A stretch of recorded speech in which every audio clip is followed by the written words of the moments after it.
Hello, Buster. Buster likes to supervise my work. Don't you, Buster?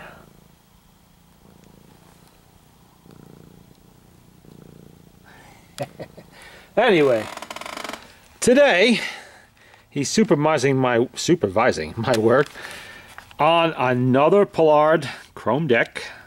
This one was made for PAL. PAL. Who was PAL? Plaza Music? I believe that was Plaza Music. Anyway, most of these are unbranded, and most of them come in black, plum, or red cases with the storage of 12-inch records. This one does not have storage for 12-inch records. Plenty of storage for 10-inch records. And it's more in the style of a grip of the time. Little suitcase. You can see. Typical, early to mid-1930s. This one was definitely the case, not the deck. The case was manufactured here because the case fittings, you can't really make that out on there because I haven't cleaned them. Anyway, they're marked USA, made in USA. That's definitely a USA made handle on there. But the chrome deck, the little support arms there, the motor, the reproducer, all of that was made by Paillard. And you can see it's apart here. I've already done most of the cleaning on this and starting reassembly now, but I wanted to show this. I've mentioned before to watch out on these particular motors for the fiber gears. And these are not the only motors that use fiber gears. This really goes for any motor that uses them. But they can wear. And we have a good example of it right here. You see? It looks nice here. That's how it's supposed to look. And then I don't know how close I can really get on that and get a decent picture. Let me see if I can zoom in on it. There we go. That's a mess. That's on the verge of total failure right there. But luckily, I have a habit of acquiring spare parts when I can. And here we have a nice one from another 159 motor that I'm using for parts because it doesn't have a machine. And that is going to save this motor. And you can see how those are made. Basically, I believe it's epoxy and pressed sawdust of some kind. I'm not really sure how they made them, but that's essentially it. Like a really thick piece of wallboard, And they can wear. And I don't recommend that you grease these. I don't know how resistant this material is to oils and greases. Probably fairly resistant because I almost always find them smeared with something. And you've got to figure it's been that way for 70 years, 80 years, But a lot of them have failed, so that the grease could be part of that. And the whole point of these is to reduce noise. And these are very quiet motors, very quiet. And part of the reason is this. I would rather put up with a little bit of noise and have a brass gear myself, but, you have what you have. You got to work with it.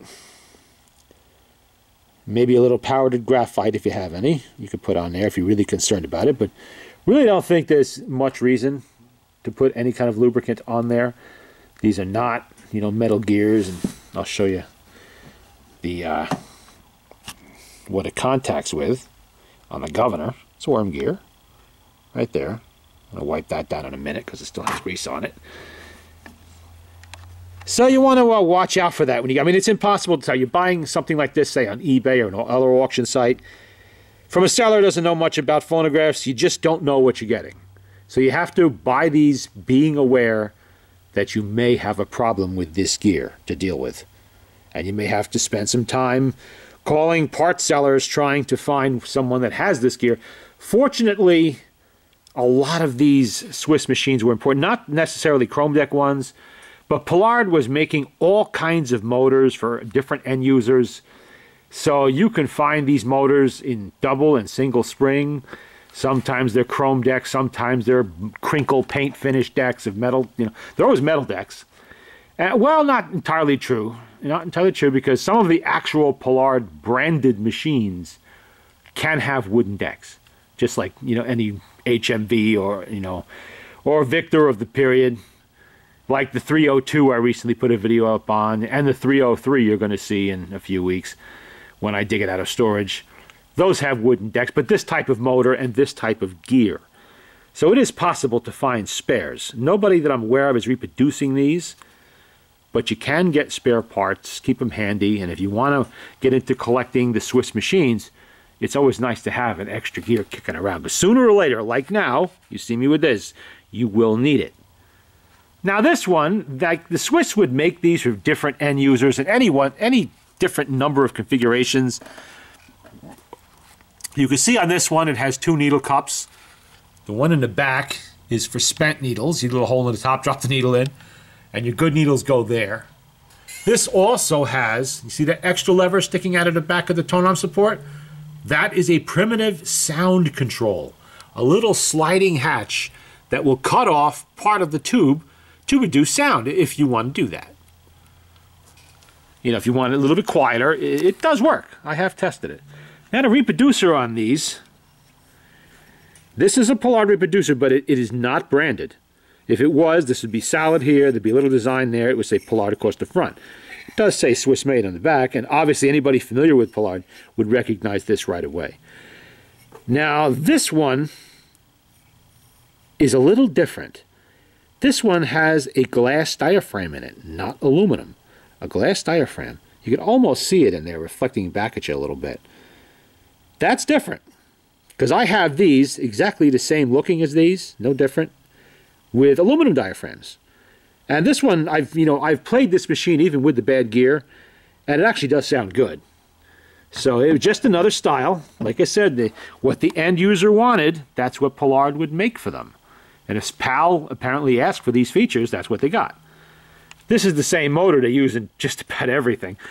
But, they would change different things like the needle cups. Some of the reproducers had dusters on them.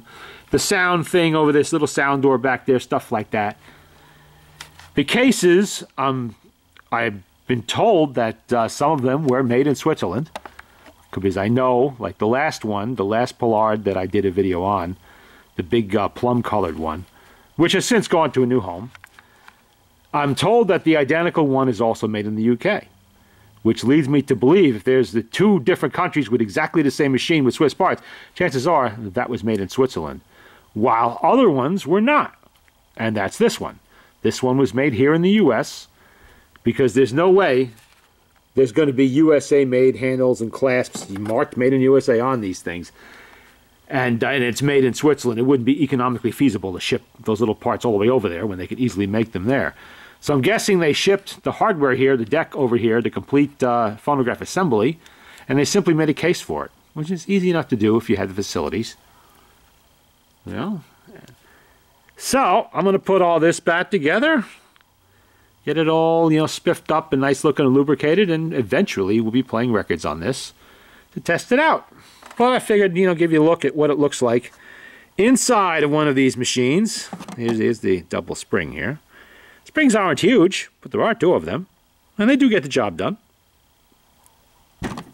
Pillar and plate motor. Let me show you I want to lose my washer there.